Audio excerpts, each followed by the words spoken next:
राजनीति में कभी एक दूसरे के धुर विरोधी रहे ठाकरे बंधु राज ठाकरे और उद्धव ठाकरे अब एक साझा मंच पर आ रहे हैं। वजह है महाराष्ट्र में हिंदी भाषा को लेकर उठी नई बहस, जिसने राज्य की सियासत में हलचल मचा दी है।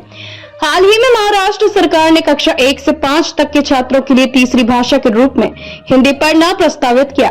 यह निर्णय तथाकथित त्रिभाषा फॉर्मूले के अंतर्गत लिया गया, जिसके अनुसार छात्रों को मातृभाषा अंग्रेजी और एक अतिरिक्त भाषा पढ़ाई जाती है। लेकिन मनसे प्रमुख राज ठाकरे और शिवसेना यूबीटी के नेता उद्धव ठाकरे इस प्रस्ताव के घोर विरोध में सामने आए हैं। राज ठाकरे ने साफ तौर पर कहा कि महाराष्ट्र में जबरन हिंदी थोपने की कोई जरूरत नहीं है। उन्होंने चेतावनी भरे स्वर में 5 जुलाई को गिरगांव चौपाटी से आजाद मैदान तक एक बड़ा प्रदर्शन आयोजित करने की घोषणा कर दी है। हैरानी की बात यह है कि उद्धव ठाकरे, जो कभी राज्य के राजनीतिक विरोध रहे हैं, अब उसी मंच पर उनके साथ कदम से कदम मिलाकर चलने को तैयार हो गए हैं। दरअसल इस एकजुटता की जड़ें बहुत गहरी हैं।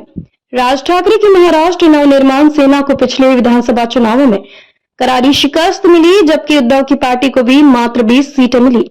ऐसे में दोनों नेता राजनीतिक रूप से कमजोर स्थिति में हैं। दोनों को ठाकरे ब्रांड को जीवित रखने की चिंता है और निकाय चुनावों में किसी भी प्रकार की मजबूती उनके लिए बेहद अहम है।